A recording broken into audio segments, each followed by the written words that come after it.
Welcome back. You're still watching the Daily Debate, and I'm honored to be having with me on the program for tonight Major General Osama Kkabeer, the strategic expert.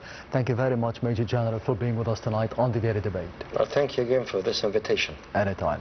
Of course, we did see yesterday the celebration that was held on the Police Day. Of course, we do know that we celebrate on the 25th of January. For the Battle of Ismailia, to be commemorating the Battle of Ismailia in 1952, but we had the celebration yesterday being attended by His Excellency President Abdel Fattah al-Sisi, and today we see values of sacrifice and patriotism from the Egyptians to the police forces all over the country. Such an important celebration for the 74th year.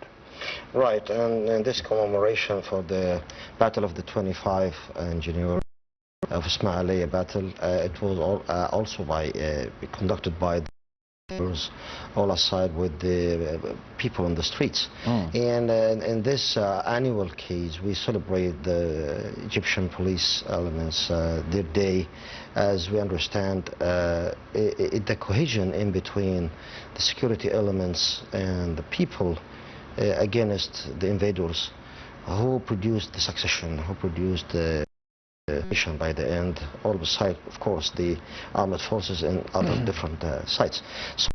So here, like when we see the political leadership yesterday speaking about this memory and trying to enlarge and bolster the relation in between the security elements in Egypt and the publicity, something highly needed from time to time, and it's annual now, and we are happy about that. And we say to them, like, happy annual day to all police members. They are keeping up the security within the streets, within the community, and they are conducting such a heavy duty in a hazardous mission for lifetime, for their service duration. So thank you for the police, and wish them the most of luck within the coming days, inshallah. Yesterday we have seen the capabilities of the police forces to be dealing with the challenges and the security threats, and as you mentioned, the political leadership being represented in His Excellency President Abdel Fattah al-Sisi stated that we have eradicated terrorism, and the last act of terrorism that we have seen and witnessed was in 2022. So in the space of maybe 8 or 7 years, between 2014 and 2022, we have managed to be eradicating terrorism. How much of an achievement is that? Seen under that's a great scale of achievement happened since those last 8 days, when the police forces side by side with the Egyptian armed forces, like conducting such a great operations in 3 or 4 phases, as I remember very well, to eradicate the terrorism out from the Sinai Peninsula. We've lost too much blood in that. We've lost too many souls. We have martyrs from both sides, and I myself was in the service by that time, and I witnessed that, I experienced that. I was there too, and we were all in commanding posts together to conduct this operation. We were fighting people, those who are totally brainwashed, and they are totally extremists, and they have no good clue, no idea about what they are conducting, and but by the assertiveness and by keeping up the momentum on ground to make sure that we're eradicating that, finally we came up to a good resolution that every Egyptian would like to see by the end, and hopefully that those 2 wings of the security of the country always to be in a good shape, in a good condition, ready, as you understand, like it is a must. And this is the strategy under the policy both of these 2 wings actually working through. So yes, it happened, and finally we did it, and now Egypt is safe from the inside. Hopefully that we can deal with the outside in the province. As you understand, it's flammable out there in the perimeter of circle of the Egyptian territory. Major General Kkabeer, what is the importance of having this commemoration, this celebration every year, to be reminding younger generations of the sacrifices of the police forces? Especially yesterday we have seen the statements of President Abdel Fattah al-Sisi stating that some teenagers nowadays who, when the revolution took place, in 2013 against the terrorist Brotherhood organization, they were 3 or 4 years old. In 2011, they were 1 or 2 years old. So they don't really know what happened. They didn't really live what we have lived in 2011 and in 2013, more specifically, the uprising against the terrorist Brotherhood organization regime. So what is the importance of speaking to them nowadays, to be reminding them, to be having more awareness, to be raising their awareness? Very important, by the way, because as you said, like, yeah, the youth, the youth stage in Egypt now, at the time of the revolution of 2011 and 2013, they were pretty much young to understand what's happening. And this sort of celebration, like being like conducting like every year, is very important, because through these kind of celebrations, the political leadership and other people, also officials, and maybe some the relatives of the martyrs of this war, like they show up and they would say something, they give a speech.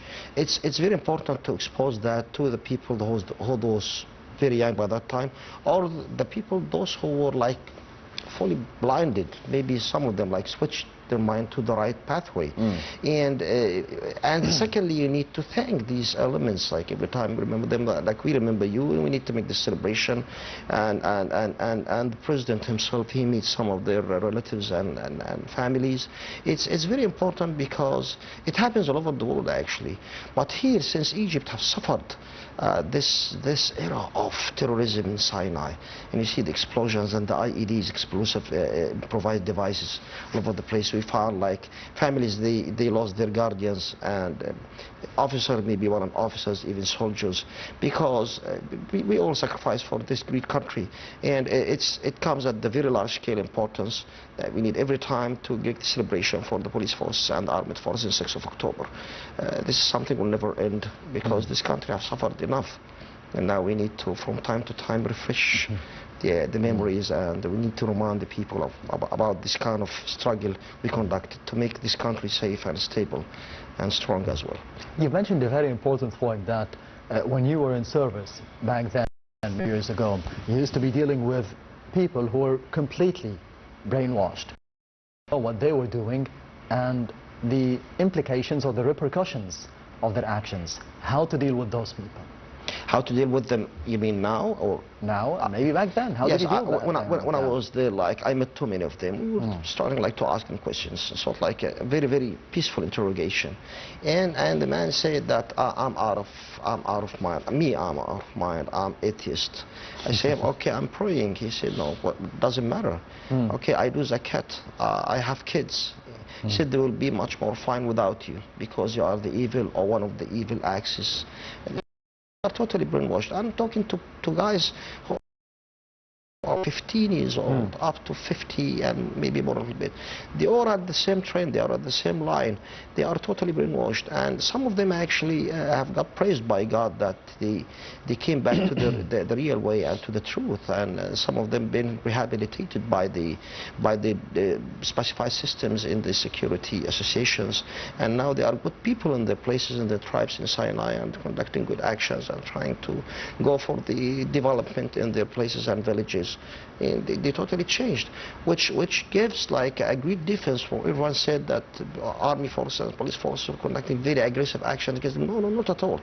It was something like blackmailed by so many like other media, stuff like that. I swear to God, we're conducting the most righteous and appropriate way to deal with those people. On the other hand, what is the importance of awarding the Order of the Republic, of course, from President Abdel Fattah al-Sisi, to the families of the martyrs of the police forces, to be recognizing their sacrifices? You know, when the political leadership speaks to the families, he would understand nothing but compensate losing the guardians, the fathers, the brothers, the relatives. But the political leadership is trying to do as much good they can do to present something good for those people. We will never forget you. We will always remember you. We are alongside you. It's not something that they are like in a specific class of the community, no, but they lost their guardians. So they need much more care about that. And I would say that's happening like every year. It's something terrific, because if you watch that, you watched that celebration yesterday. some of the kids are very young now. They start speaking about the father, start crying, and they are like angels. They wouldn't lie about that. They have the in feelings are totally like pure and clear. They wouldn't act. So it's very important. It's a great celebration. We wish the luck for the Egyptian police all the time, and to make sure that there is no blurry vision in between the police and the publicity in the streets. Sometimes it happens, some mistakes happen all over the world, but generically and collectively they are conducting their heavy duty in a very hazardous conditions, and they will never say no. So good luck to them. The celebration that we have seen yesterday, and it's not the first time, and we do know that President Abdel Fattah al-Sisi always attends those celebrations and always hands over the awards and the Order of the Republic to the families of the martyrs every year, and shaking the hands of the families of the martyrs, the mothers, the fathers. He's not just a leader, he's not just a president. Yesterday we have seen him treating people like a father, like a grandfather, Right. for one of the girls as well. What does this say about the emotional touch between the political leadership and the people and the police forces? Right. This connection. Again, but political leadership, he is #1 in the country. So everybody would love to meet the president. Everybody would like to shake his hand. And I think the man is smart about this, because as keeping up the momentum of make sure that the celebration would meet the families, that would like them emotions, that would a little bit compensate them from losing the precious part of their life, their guardians. And he meets, as you said, the grandfathers and fathers of the martyrs, and it would a little bit compensate them. It would like to make sure that maybe you are building a new generation of those kids now. He'd say, I would like to be like my father, which means he doesn't specifically wants to be a police officer. He would sacrifice himself. I think it's because the very young boy, when I want to be like my father, but so my father passed away. He was martyred, like got killed in the battle. So I would say that it's a message that to be transparent. We are forget your lives, and here you are. You got your kids. You are on TV. Everybody is clapping for you. No one is acting, and it's their emotions towards you. And hopefully that a little bit compensate them, and we see their kids and relatives in the future in good positions to keep up the momentum with this country. Whether the minister it's something precious, and everybody's praising that to those families. Battles have changed, not just on the battlefield with the guns and the arms and the soldiers and the tanks. It could be through communications, could be through artificial, and this was something that was mentioned by His Excellency President Abdel Fattah al-Sisi, that we have a totally new war, a new generation of battle for the future, and we need to be ready. How can we be ready for this new generation of Right, it comes from the 5th generation, maybe, as we said. It's called to be, it's like what we so-called the hybrid warfare. Hybrid warfare is something like sort of this restaurants, maybe in the Western countries, when you say all you can eat restaurant. Once you get there, you can eat everything. So hybrid warfare actually consists of like too many components, like the military assets are in there, but also the artificial intelligence, the media, the economy, the militias, the extremists, the terrorists, the internet, the psychological operations. It's a sort of like an alloy consisting of like too many aspects. It's very mean, and it's very smart at the same way. So the way you defend yourself against that is exactly how it's been manipulated and circulated by the actors themselves, and to get the readiness. And as I told you, like the readiness is always the must. That's a Greek proverb about the readiness, and to make sure that you are defending in the right way, in the good position at the perfect time, because it's pretty much fast. And when it comes to this is very dangerous. The mobile phone now, the media, the social media. You see what's happening in Iran. They cut off the internet. They got something like 40,000 spots for what we call Starlink by Elon Musk from the United States through the satellite. So now the world is changing, and I think the systems in Egypt, the security systems, are aware about that, and they are conducting and taking and measurements needed, highly needed, to face that and confront it in a good way to make sure infiltrations may happen, by the way, but as much as you are ready, you will at least mitigate or vanish or diminish, not vanish, the implications of such war, what to be called the hybrid warfare. For the past 10 under the tenure of His Excellency President Abdel Fattah al-Sisi, we have seen great attention given to social justice in general for the Egyptians through initiatives like the Decent Life, for example, and for the martyrs of the police forces, their children. They get special attention until at least they get to the age of 21. How do you see the importance of social justice and this main attention given by the political leadership, by Dr. Mustafa Madbouli, and of course that by President Abdel Fattah al-Sisi, to the families of Egypt in general and to the families of the martyrs of the police forces in specific, as we did see yesterday? Right. So one of the most important things you can see, one of the most outcomes from the two revolutions we have in 2011 and 2013, the social justice. Because now, and as something like a few minutes ago, you were speaking about maturity, and also there is the social maturity. As you can see that we have found the people now enlarging their idea and their concept about having a bigger share in the political life. We saw them in the hundreds and thousands of candidates standing in roles for the elections. We didn't see that in the last 30 years. We see them now with the country. The state is opening much wider dialogue circle with the people to make sure that through negotiations and open talks, floor is open for everyone to speak, other than to go for the collide or to strike against systems. So social justice is getting much better case now within the last 10 years specifically. When it comes to the families who lost their members and relatives in the battle against terrorism in the last 8 years or 7 years, yes, it's needed to. Why not? Because again, as we said, those people lost the guardians. Whatever happens, even if they have the money, even if they have the love, they lost the man who seeks after them. He's like a mountain in the family, the father or the brother, or the father who lost his son. This is something difficult. No one can judge that unless people who tasted that really. It didn't happen with me. I should be lucky, alhamdulillah, but I know too many families, too many friends are lost in this war. So it's for the sake of the Egyptian people, for the country itself. The armed forces and the police elements are in a very hazardous duty, whether in peace or wartime. We wish them both luck always, inshallah. For the past week, we have seen the participation of His Excellency President Abdel Fattah al-Sisi in an economic forum in Switzerland, in Davos, and speaking about the importance of the economic reform programs that we have implemented amid the economic challenges the world is facing, not just Egypt, not just Africa and the Middle East.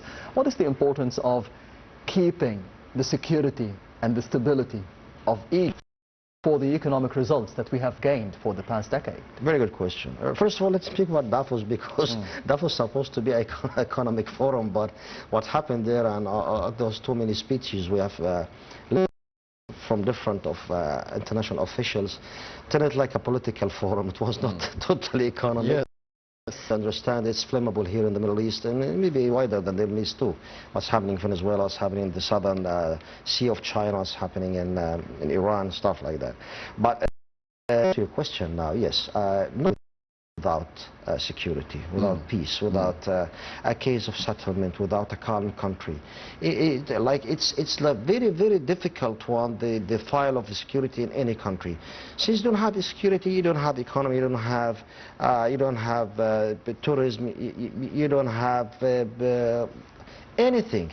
None of other ministers or the executive sides in the country could work unless you have secure and safe environment that you can work through. So again, to the two wings, they are keeping up the state of security for the country safe and quiet and calm, and through that all the executive associations and ministers could work like easily, and you can depict and detect by that time who's not working and who's working, because the man spoke about of the day. Yes. So it's important. And alhamdulillah, finally we could get to a case that we can say Egypt is safe internally and around the borders from the sites we have here. Yes, Major General Osama Kkabeer, the strategic expert, thank you very much for being with us tonight on the Daily Debate. It was my pleasure again. Thank you. Anytime, the pleasure is all mine. And this brings us to the end of the Daily Debate for tonight. However, I will be leaving you with the latest presidential activities of His Excellency President Abdel Fattah al-Sisi that took place over the past week, all wrapped up in the upcoming report. Thank you for watching and goodbye.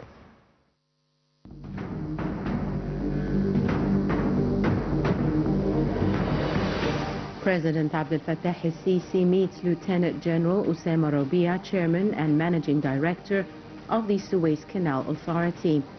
The official spokesperson for the President said that President al-Sisi had been presented with a report on the navigation movement in the Suez Canal. President Abdel Fattah al-Sisi receives ministers, muftis of countries, heads of Islamic organizations and councils, in addition to an elite cluster of scholars participating in the events of the 36th International Conference of the Council for Islamic Affairs.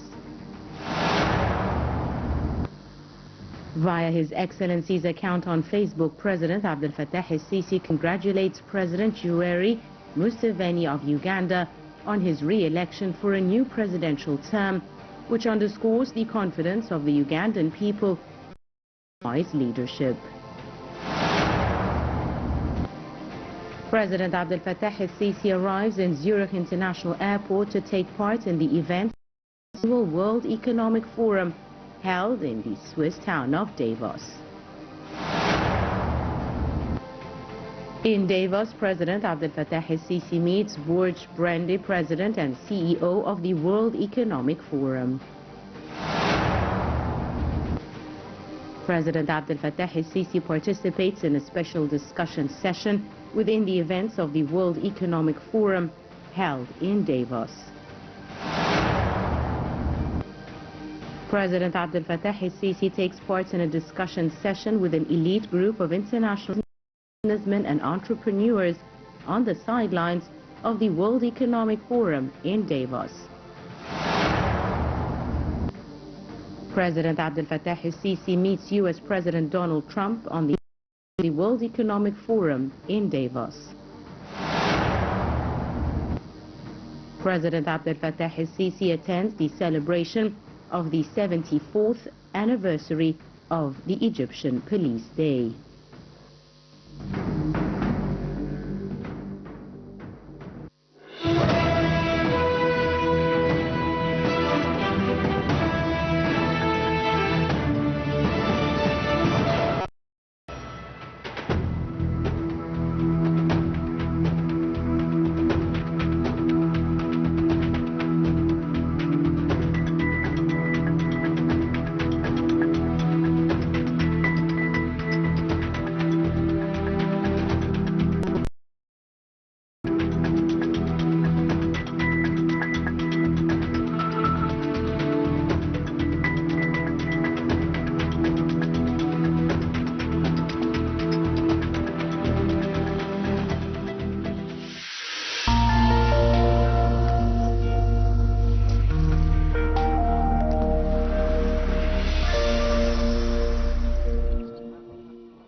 قد ما أنا زعلان إني مش هشوف بابا تاني.